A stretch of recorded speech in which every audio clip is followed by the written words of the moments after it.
Ya comenzamos nuestra pauta B de este viernes 15 de mayo. Estamos aquí en el estudio con Iván Núñez, con Andrés Vial y por supuesto con Mauricio Hoffman de manera remota. Y tenemos en línea al ministro de Hacienda, Ignacio Briones. Ministro, ¿cómo está? Buenos días. Buenos días, Mirna. Buenos días, Mauricio. ¿Cómo están ustedes? ¿Qué tal, ministro? ¿Qué tal? A ver, nos interesa mucho ahondar en el estado que estamos viviendo, ministro, porque hemos visto ayer que han trascendido anuncios de que pudiera haber anuncios en las próximas horas en vista de la cuarentena total en la región metropolitana y las condiciones en que muchas familias van a quedar sin ingresos, sin poderse ganarse el pan para cada día. Y hay publicaciones que dan cuenta de gastos extraordinarios que se podrían agregar ya muy pronto. Y por otra parte nos llama la atención que usted está tuiteando en estos minutos en redes sociales o mantiene fijado el tuit que se refiere a que se está trabajando ya en un presupuesto 2021 que se llama presupuesto base cero. Para repensar prioridades del gasto público, para gastar y distribuir mejor. A ver, son cosas bien sueltas, pero nos interesa, ministro, ver en qué énfasis pone usted su atención ahora en vista de la situación que estamos viviendo. Mire, son dos cosas separadas, déjeme abordarlas separadamente también. Respecto a la primera, como usted bien dice, son trascendidos. Yo quiero establecerlo claramente. No hay una postura oficial del gobierno que haya dicho o que haya señalado que nosotros vamos a activar en lo inmediato un plan de ingresos o medidas como las que se señalan en ese trascendido. La verdad es que acabamos de aprobar el ingreso familiar de emergencia, que como hemos repetido como gobierno y yo en más de una ocasión, es un esfuerzo significativo, que pasó un trámite en el Congreso, que tuvo que despacharse luego de un veto, y la verdad es que eso es lo que está en operación hoy día. Estamos corriendo para que el pago se empiece a efectuar a fines de mayo, como hemos dicho, y esa es la realidad concreta. Eso es lo que tenemos hoy día como medida aprobada, y yo la reitero y la refrendo. Por lo tanto, el resto de las informaciones son trascendidos, lo que no quiere decir, y esto yo lo he repetido muchas veces, y nosotros como gobierno lo hemos dicho, lo hemos insistido una y otra vez, es que esta es una pandemia que ofrece una evolución que es extremadamente dinámica. Y nosotros tenemos un fondo de $2.000 millones que está ahí para ser gastado, y hemos reiterado una y otra vez que iremos tomando las medidas con la flexibilidad que la situación requiera y estaremos ahí cada vez que sea necesario. Pero usted comprenderá que no se entendería mucho, para ser honesto, que luego de aprobado el ingreso familiar de emergencia al día siguiente nosotros activemos medidas que van en esa misma dirección. Así que yo lo dejaría como trascendido derechamente. Lo que no quiere decir, insisto, que acá va a haber que seguir tomando medidas. Esta no fue la única medida, yo lo he dicho muchas veces. Van a haber nuevas medidas a medida que la pandemia vaya evolucionando, porque lo que nos interesa es ir en apoyo a los ingresos de las familias más vulnerables, e ir en protección del empleo, como lo hemos estado haciendo, porque vamos a vivir un momento muy, muy complicado. Y así como ayer fue el bono COVID, hoy día el ingreso familiar de emergencia, mañana tendremos que evaluar nuevas alternativas, nuevas opciones, en la medida que la situación lo vaya meritando y en las circunstancias que la situación lo vaya meritando, porque si lo peor de la crisis sanitaria pasó, imaginemos en algunos meses más, probablemente un instrumento que uno debiera evaluar, y lo estamos evaluando, es por ejemplo apoyar y subsidiar el empleo, que va a ser tan necesario y se va a encontrar muy golpeado. Pero eso es lo concreto, así que yo quiero dejarlo en... Para bajar expectativas, digamos. ¿Ministro? Claro, no, es que no es para bajar expectativas, es que sencillamente es un trascendido. Esa no es la postura ni la postura oficial del gobierno. Entonces quiero dejarlo extremadamente claro. Nosotros, insisto, hemos aprobado un ingreso familiar de emergencia que moviliza una suma muy, muy significativa de recursos, más de $800 millones. Acabamos de salir del Parlamento con aquello. Y eso es lo que está en plena aplicación y nos estamos moviendo para que esos dineros lleguen a las familias a la brevedad. Eso es lo que tenemos hoy día. Ministro Briones, y solo para terminar, y respecto a un plan de reactivación, por supuesto que estamos pensando en un plan de reactivación, porque acá hay que pensar que cuando lo peor de la crisis sanitaria haya pasado, vamos a tener una economía muy golpeada, con un impacto muy relevante en el mercado laboral, con un desempleo elevado, donde va a ser una prioridad no solo económica, sino que una prioridad social, reactivar con mucha fuerza la economía y reactivar con mucha fuerza el empleo. Entonces, por supuesto que nosotros estamos pensando en ese momento, pero eso es un horizonte que no es mañana. Evidentemente, porque hoy día estamos entrando en el pic de la enfermedad, y por supuesto lo que estamos señalando tiene un horizonte más allá de eso, ¿no? Ministro Ignacio Briones, Andrés Vial le saluda por acá. Ministro, Hola, este presupuesto base cero, ¿cuánto cambia respecto a la forma de discutir los presupuestos en años anteriores? Usted fue bien claro, bien enfático en redes sociales a través de videos en cuanto a que, a ver, la forma de discutir cambia radicalmente. ¿Cómo eso va a ayudar a la forma de enfrentar y mejorar la billetera fiscal al final para enfrentar esta coyuntura? Mire, le agradezco la pregunta porque efectivamente nosotros hemos iniciado un proceso que en realidad es un proceso que venía en preparación hace hartos meses ya. Esto no es algo improvisado, lo que veníamos trabajando con todo el equipo de IP y de Hacienda, que lo reforzamos para estos efectos hace un buen tiempo. Lanzamos una comisión asesora de mejor gasto público, ahí está nuestro norte, nuestro esfuerzo. Y me tocó la oportunidad ayer en la comisión mixta del Congreso, donde estaban los miembros de las comisiones de Hacienda de la Cámara de Diputados y del Senado, poder profundizar un poquito más sobre esto, aclarar las dudas, porque esto la verdad es que es una metodología, ¿ya? Y es una metodología que replica lo que hace cualquier familia, que es básicamente preguntarse respecto al presupuesto familiar, cómo yo lo voy a asignar en determinado año. Y es evidente que cada familia, cada jefe de hogar sabe que las prioridades año a año cambian. Y si las prioridades año a año cambian, bueno, la forma de gastar el presupuesto también debe cambiar. Esa es la lógica que hay aquí detrás. Entonces no se trata de, y lo aclaré ayer, de gastar menos. Quiero dejar claro ese punto. Aquí no es gastar menos, es gastar mejor, es priorizar mejor. Y priorizar mejor requiere preguntarse y hacer una introspección profunda a nivel de cada servicio público, a nivel de cada ministerio, de poder identificar las prioridades más relevantes, ver dónde vamos a poner los acentos, ¿no es cierto? Cómo gastar mejor los recursos. Y de esa forma tal, si hay recursos que se liberan, esos recursos que se liberan están disponibles, ya sea para reforzar esas mismas prioridades, ya sea para fortalecer otras prioridades, como por ejemplo transferencias directas a los hogares en una situación de pandemia como la que estamos enfrentando, o tener recursos disponibles, ¿no es cierto?, para subsidiar o apoyar el empleo en una situación económica como la que visualizamos para adelante, donde aquello va a ser muy, muy necesario. Entonces, esa es la idea del presupuesto base cero, no es recortar el gasto, sino que simplemente una metodología que se pregunta y nos obliga a preguntarnos, bueno, ¿cómo estamos gastando? ¿Dónde están nuestras prioridades?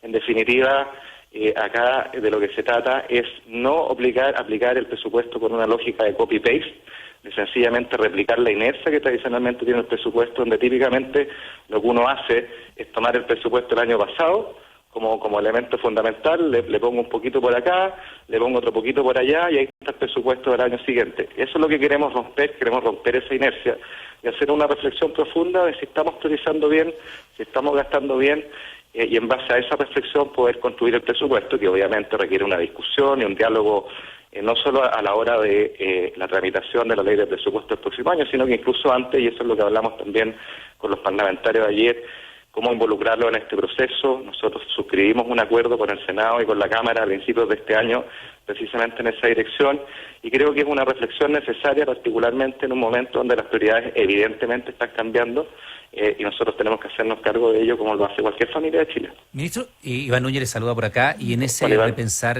las prioridades me gustaría saber qué lugar y dónde coloca usted el tema del desempleo. Conocimos la cifra que entrega Longitudinal, el Centro de Estudios de la Universidad Católica, y de hecho la ministra Saldívar hasta hace algunos minutos nomás entregaba algunos datos interesantes, duros, pero interesantes de conversar con usted. Despidos, el aumento que tiene en el mes de abril, 11% de aumento de las cartas de despido, sí. 238.600 cartas. Si uno ve también los números, por ejemplo... Que es distinto a la protección del empleo. Aquí y si uno ve, por ejemplo, los trabajadores que se han acogido al sistema de ley de protección son 459.000. Es decir, hay una proyección de que, usted dice, lo peor de la crisis sanitaria probablemente está pasando, pero la proyección obvia es que lo peor de la crisis económica está todavía muy lejos de verse. Entonces, dentro de ese repensar el presupuesto, ¿qué lugar ocupa para usted el recuperar esos puestos de trabajo que se están destruyendo todos los días? Bueno, ocupa un lugar central, prioritario, qué duda cabe. Detrás de cada empleo no solo están los ingresos de las familias, que son fundamentales, sino que hay un tema de dignidad muy muy profundo, ¿no? O sea, el desempleo no solo es un drama en términos de los ingresos monetarios familiares, que es fundamental, pero también hay un tema de dignidad, de respeto por la persona que es fundamental. Por lo tanto, eso está en el centro de nuestra preocupación, en el centro de nuestro accionar, y por eso cuando yo hablo de pensar en un plan de reactivación económica y del empleo, quiere decir que son dos cosas que van de la mano, porque la palanca para el empleo es que haya reactivación económica. Creo que eso debiera estar en el centro de nuestra reflexión como país, no solo a nivel del gobierno, que es, por supuesto, una prioridad central, pero aquí vamos a tener que lograr esa mirada de manera compartida, de manera conjunta.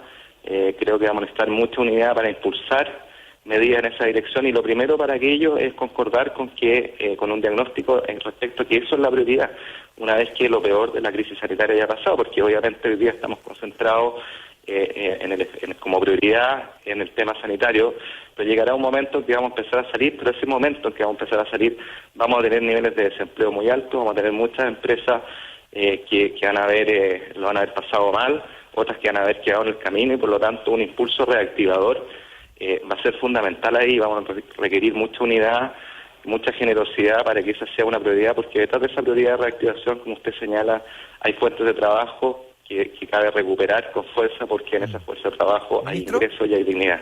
Sí, déjame solamente, Andrés, un punto, ministro, a propósito de lo que usted está señalando. Yo quisiera preguntarle por un titular que conocimos en estos días del Diario Financiero, que señalaba que Cencosud y Falabella estaban revelando planes de baja de personal y extinción de puestos en tiendas.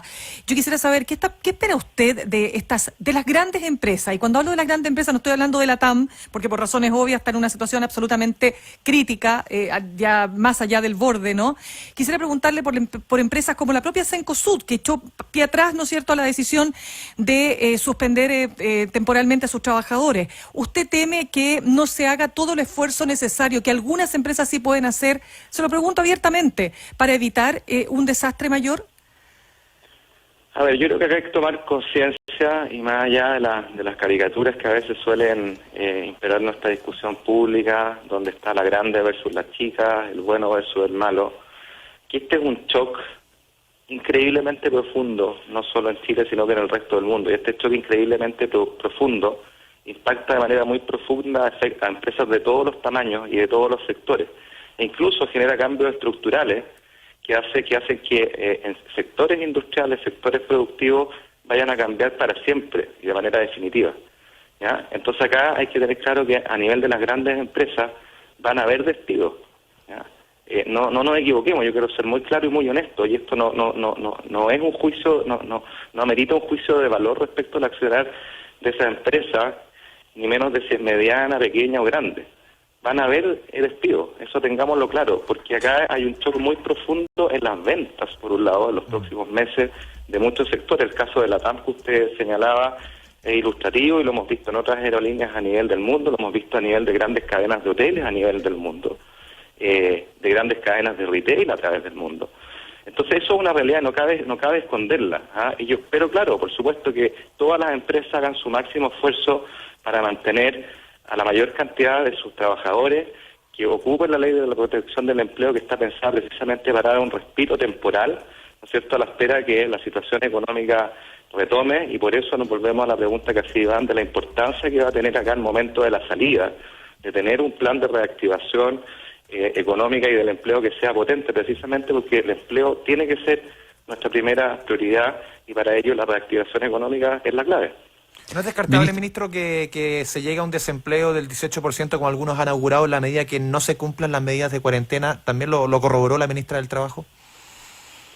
Mire, yo siempre soy muy cauteloso respecto a las cifras, porque honestamente, sé lo que hemos aprendido en esta crisis, es que las cifras cambian a cada rato en todos los lugares del mundo. Estamos frente a una situación de mucha incertidumbre, muy dinámica, muy cambiante.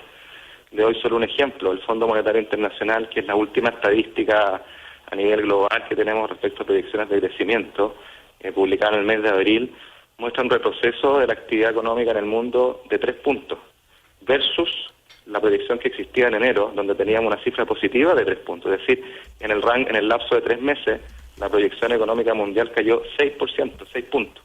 Eso es enorme, o sea, eso le demuestra a usted el nivel de volatilidad de las cifras. Yo prefiero no aventurar una. Lo que sí sé es que se vienen meses muy complicados para el empleo. O sea, el desempleo va a subir, eso lo sabemos. Va a haber destrucción de empresas, también lo sabemos. Lo que queremos hacer es aminorar al máximo eso.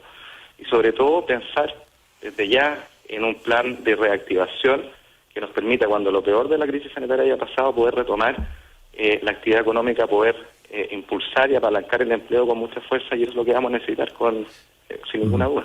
Ministro, está dando vueltas también una noción mucho más grande que todo lo que hemos conversado, que es la de un gran pacto social, donde estén todas las fuerzas políticas o las principales agrupaciones políticas. Se ha hablado de incorporar a los expresidentes. ¿Usted está trabajando en eso? ¿Usted puede contarnos si hay ya caminos, acercamientos, pasos en esa dirección?